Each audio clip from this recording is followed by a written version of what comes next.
اعوذ باللہ من الشیطان الرجیم بسم اللہ الرحمن الرحیم یا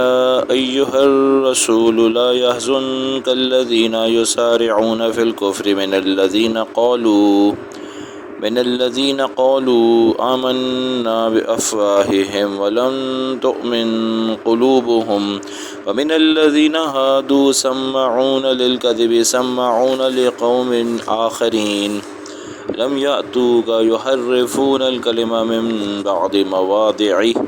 يقولون إن أوتيتم هذا فخذوه وإن لم تؤتوه فاحذروا ومن يرد الله فتنته فلن تملك له من الله شيئا أولئك الذين لم يرد الله أن يطهر قلوبهم لهم في الدنيا خزي ولهم في الآخرة عذاب عظیم۔ سورہ مائدہ آیت نمبر 41 ترجمہ ہے، یا ایہا الرسول، اے رسول صلی اللہ علیہ وسلم، لا يحزنک الذین یسارعون فی الکفر، آپ غم میں نہ رہیے ان لوگوں کی طرف سے جو دوڑ کر گرتے ہیں کفر میں، من الذین، ان میں وہ لوگ ہیں جو قالوا آمنا بافواہہم، اپنے منہ سے کہتے ہیں کہ ہم ایمان لے آئے، ولم تؤمن قلوبہم، لیکن ان کے دل ایمان لے کر نہیں آئے، ومن الذین ہادوا، اور ان میں یہودی ہیں، سماعون للکذب، خوب غور سے سنتے ہیں جھوٹ کے لیے، سماعون لقوم آخرین، جاسوسی کرتے ہیں دوسری قوم کے لیے، لم یأتوک، جو آپ کے پاس نہیں آئے گی، یحرفون الکلم من بعد مواضعہ، وہ بدل ڈالتے ہیں الفاظ کو اپنی جگہ سے پھیر کر، یقولون، کہتے ہیں، ان اوتیتم ھذا فخذوہ، اگر تمہیں یہ حکم ملے تو اس کو قبول کر لو، وَإِن لَمْ تُؤْتَوْهُ فَاحْذَرُوا، اور اگر یہ حکم نہ ملے تو پیچھے ہٹ جاؤ یا پیچھے رہ جاؤ یا اس کو چھوڑ دو، وَمَن يُرِدِ اللَّهُ فِتْنَتَهُ، جس کے لیے اللہ تعالیٰ چاہے اس کو آزمائش میں ڈالنا، فَلَن تَمْلِكَ لَهُ مِنَ اللَّهِ شَيْئًا، یعنی جس کے لیے اللہ تعالیٰ چاہے گمراہ کرنا تو اس کے لیے آپ کچھ نہیں کر سکیں گے اللہ کے ہاں، اولئک الذین لم یرد اللہ ان یطہر قلوبہم، یہ وہ لوگ ہیں جن کے لیے اللہ نے ارادہ نہیں کیا کہ ان کے دل پاک کر دے، لہم فی الدنیا خزی، ان کے لیے دنیا کے اندر رسوائی ہے، ولہم فی الآخرۃ عذاب عظیم، اور ان کے لیے آخرت میں بڑا عذاب ہے۔ ان آیات میں اللہ تعالیٰ شانہ نے یہود کے ایک خاص گروہ کے بارے میں بتایا ہے جو منافق تھے، یعنی اپنے آپ کو مسلمان ظاہر کرتے تھے لیکن حقیقت میں مسلمان نہیں تھے، تو ان کی ایک خاص حرکت کو یہاں پر اللہ تعالیٰ نے واضح فرمایا ہے۔ اور دوسرا پیغام اس میں، ان آیات میں، وہ مسلمانوں کے لیے یہ ہے کہ جب ہم کسی سے اپنا، کسی عالم دین سے یا کسی بھی اسلامک اسکالر سے جس نے کسی استاد سے علم حاصل کیا ہے، اس سے جب ہم مسئلہ پوچھنا چاہتے ہیں تو اس کے آداب کیا ہیں۔ پس منظر یہ ہے کہ آپ صلی اللہ علیہ وسلم جب مدینہ تشریف لائے تو یہود کے دو قبیلے تھے، ایک بنو نذیر اور دوسرا بنو قریظہ۔ اب بنو نذیر کے پاس مال و دولت زیادہ تھا، زیادہ طاقت والے تھے، اور بنو قریظہ جو ہے وہ دنیاوی حساب سے کمزور تھے، تو بنو نذیر بنو قریظہ پر کافی ظلم کرتے تھے۔ اب مثلاً انہوں نے بنو قریظہ کو اس عہد پر مجبور کیا ہوا تھا، یعنی ان کے ساتھ ایک ایسا عہد کیا تھا کہ اگر بنو نذیر کا کوئی آدمی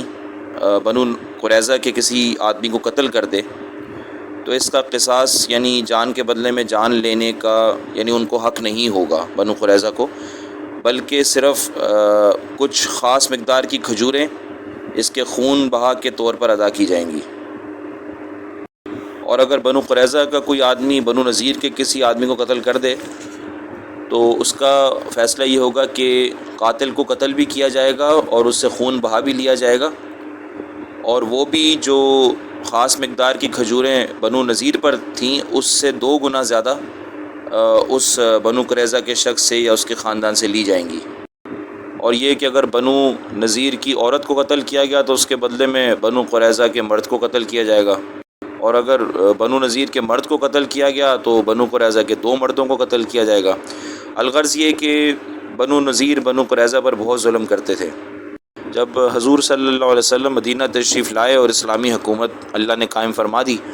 تو یہ دونوں قبیلے آپ صلی اللہ علیہ وسلم کو اور اسلام کو دور سے دیکھتے تھے، اور اسلام میں جو سہولیات ہیں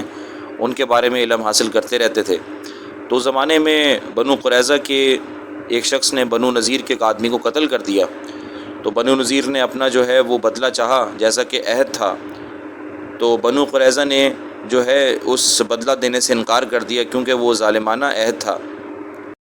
کہ ہم دونوں جو ہیں وہ ایک ہی خاندان سے ہیں اور ایک ہی وطن کے باشندے ہیں، اور ہمارا مذہب بھی یعنی یہودیت ایک ہی ہے۔ تو اس طرح کا جو غیر منصفانہ جو عہد ہے یہ بالکل بھی ٹھیک نہیں، اور ہم اس کو نہیں مانتے۔ تو ان کے پھر آپس میں جنگ چھڑنے کا خطرہ تھا، اور جنگ چھڑ جاتی تو بنو نذیر جیت جاتے، کیونکہ ان کے پاس جو ہے وہ اسلحہ وغیرہ زیادہ تھا۔ لیکن پھر کچھ بڑے لوگوں نے مشورہ دیا کہ حضور پاک صلی اللہ علیہ وسلم سے اس کا فیصلہ جو ہے کرایا جائے، کیونکہ وہ دور دور سے اسلام کو دیکھتے تھے اور اسلام سے قدرے متاثر بھی تھے، لیکن اپنے مذہبی تعصب کی وجہ سے آپ صلی اللہ علیہ وسلم کو نبی ماننے کو تیار نہیں تھے۔ دوسرا ایک اور واقعہ پیش آیا، وہ خیبر میں ایک یہودی مرد اور عورت نے زنا کیا، اور غالباً ان میں سے ایک یا دونوں شادی شدہ تھے، تو تورات کے حکم کے مطابق ان دونوں کو سنسار کیا جانا تھا، لیکن یہودی جو ہیں انہوں نے تورات کے حکم کو بدل ڈالا تھا، اور وہ اسلام کی جو آسائشیں ہیں، اسلام میں جو قدر آسانیاں تھیں، اس کو دیکھ کر وہ جو ہے اس امید پہ تھے کہ جب ہم حضور صلی اللہ علیہ وسلم سے فیصلہ کروائیں گے تو ہمارے لیے تخفیف ہوگی۔ تو یہ 2 واقعات تھے جس کی وجہ سے یہ حضور صلی اللہ علیہ وسلم کے پاس آئے، لیکن ان کی نیت یہ تھی کہ اپنی پسند کا فیصلہ کروایا جائے۔ تو انہوں نے یہ ایسے گروہ کو چنا جو ویسے تو یہودی تھے لیکن اپنا اسلام منافقانہ ظاہر کیا تھا، اور انہوں نے یہ کہا ان کو، اس منافق گروہ کو، کہ اگر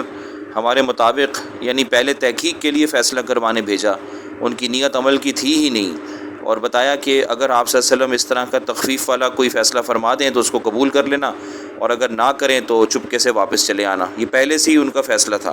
چنانچہ ان آیات میں یہی بتایا کہ اے نبی آپ بالکل غم نہ کریں ان لوگوں کی وجہ سے جو کفر میں گرے جاتے ہیں، یعنی بہت زیادہ برے طریقے سے کفر کر رہے ہیں۔ وہ اپنے منہ سے تو کہہ رہے ہیں کہ ہم مسلمان ہو گئے ہیں، لیکن اصل میں ان کے دل ایمان نہیں لے کر آئے، اور ان کے درمیان ایسے یہودی بھی ہیں جو صرف جھوٹ کے لیے باتیں سنتے ہیں۔ یعنی یہود کے جو علماء تھے، چونکہ انہوں نے اپنی تورات کو بدل ڈالا تھا، اور بہت سارے لوگوں کو یہ بات عمومی طور پہ معلوم تھی کہ ہم نے اپنی کتاب میں تحریف کر دی ہے، لیکن پھر بھی وہ ان علماء کے پیچھے جو ہے پڑھتے رہتے تھے، اور انہی کی بات مانتے تھے، انہی کے بیانات سنتے تھے، اور دل سے ان کا ساتھ دیتے تھے۔ تو یہی اللہ تعالیٰ فرما رہے ہیں سمعون للکذب، یعنی بہت ہی اچھے طریقے سے سنتے ہیں، جاسوسی بھی کرتے ہیں، لیکن صرف جھوٹ کے لیے۔ اور سمعون لقوم آخرین، یعنی کسی ایسی قوم کی وہ بات اچھی طرح سنتے ہیں، جاسوسی کرتے ہیں آپ صلی اللہ علیہ وسلم کے سامنے، جو کہ قوم لم یاتوک، وہ آپ جو جن یہودیوں نے ان کو بھیجا ہے وہ کبھی بھی آپ کے پاس نہیں آئیں گے، یہ صرف ان کے نمائندے بن کے آ رہے ہیں، لیکن اصل لوگ ان کے پیچھے ہیں، جنہوں نے یحرفون الکلمہ، یعنی اپنی کتاب میں انہوں نے تبدیلیاں کر دی ہیں۔ تو یہ یہود کے علماء کی طرف اشارہ ہے، جن کو احبار بھی کہا جاتا ہے، کہ جنہوں نے اپنی کتاب میں تبدیلیاں کیں اور وہی جھوٹ آگے جو ہے نا پہنچا دیا، اور اسی جھوٹ کو پھر شریعت بنا دیا۔ تو یقولون ان اوتیتم ھذا، تو یہ کہتے ہیں کہ اگر آپ صلی اللہ علیہ وسلم یوں کہہ دیں تو مان لینا، اور اگر یوں نہ کہیں تو اس کو نہ ماننا۔ تو اللہ فرماتے ہیں کہ میں نے ان کو گمراہ کیا ہے، اور آپ بالکل بھی ان کے لیے کچھ نہیں کر پائیں گے، خاص طور پہ آخرت کے دن۔ تو اللہ تعالیٰ نے فیصلہ کر لیا ہے کہ اللہ ان کے دلوں کو پاک نہیں کریں گے، ان کے لیے دنیا میں بھی رسوائی ہے اور آخرت میں بھی بڑا عذاب ہے۔ تو حضور صلی اللہ علیہ وسلم نے زنا والے معاملے میں یہی فیصلہ فرما دیا کہ بھئی جو ہے اس کو سنسار کیا جائے گا، دونوں مرد اور عورت کو۔ تو انہوں نے انکار کر دیا، تو جبرائیل علیہ السلام کے بتانے پر حضور پاک صلی اللہ علیہ وسلم نے ان کو یہ بتایا، کیا تم لوگ ابن سوریہ کو اس معاملے میں یعنی حکم یعنی فیصلہ کرنے والا مانتے ہو، جس کا جو رنگ سفید ہے اور جو ہے وہ ایک آنکھ سے معذور ہے؟ تو یہودیوں نے کہا جی ہم بالکل مانتے ہیں، کیونکہ وہ تو یہودیوں کا بہت بڑا عالم ہے۔ تو اس کو بلایا گیا، وہ فدق میں رہتا تھا. تو جب وہ آیا تو حضور صلی اللہ علیہ وسلم نے اس کو پوچھا، بلکہ قسم دے کر پوچھا کہ حقیقت بتائی جائے. تو اس نے یہی جواب دیا کہ ہمارے ہاں جو سزا ہے وہ یہی ہے کہ اس کو سنسار کر دیا جائے. اور اس نے کہا کہ ہوا یہ تھا کہ ایک دفعہ یہودیوں کے ایک بہت بڑے کوئی یعنی بڑے بادشاہ نے اس طرح کا کام کیا، تو ہم نے اس کے لیے جو ہے نا رعایت کر دی. تو جب بعد میں عام مجمع نے اس طرح زنا شروع کیا تو ہمیں پھر ان کے لیے بھی رعایت کرنا پڑی، چنانچہ ہم نے تورات میں تعریف کر دی اور اب ہمارا وہی قانون بن گیا. اور ان آیات سے ہمیں یہ بھی معلوم ہوتا ہے مسلمانوں کے لیے کہ جب ہم کسی بھی عالم دین سے یا کسی ایسے شخص سے جس کو ہم اسکالر اس لیے مانتے ہیں کہ اس نے کسی یعنی استاد کے ساتھ کسی جگہ پہ علم دین حاصل کیا ہے، وہ علوم دین جو کہ قرآن اور حدیث کو سمجھنے میں کام آتے ہیں، کسی بھی ایسے شخص سے جب ہم اپنا مسئلہ دریافت کرتے ہیں، کوئی فقہی مسئلہ دریافت کرتے ہیں، تو اس میں ہماری نیت یہ ہونی چاہیے کہ جو بھی بتایا جائے گا اس پر عمل کریں گے. پہلے سے ہمیں یہ نیت نہیں رکھنی چاہیے کہ اگر میرے مطابق فیصلہ مل گیا تو پھر جو ہے میں مانوں گا، نہیں تو میں کسی دوسرے عالم کے پاس چلا جاؤں گا. اور جب تک میں یہ کرتا رہوں گا جب تک کہ مجھے اپنی پسند کا فیصلہ نہیں ملے گا،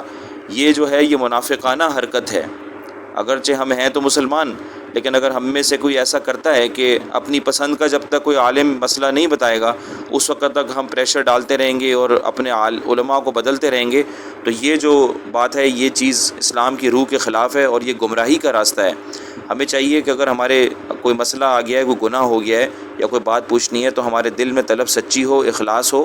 اور جب ہم اس نیت سے جائیں گے تو اللہ تعالیٰ انشاءاللہ ہمارے لیے عافیت بھی کریں گے اور ہمارے لیے دنیا آخرت میں بھلائی حاصل کرنا آسان ہو جائے گا. جزاک اللہ.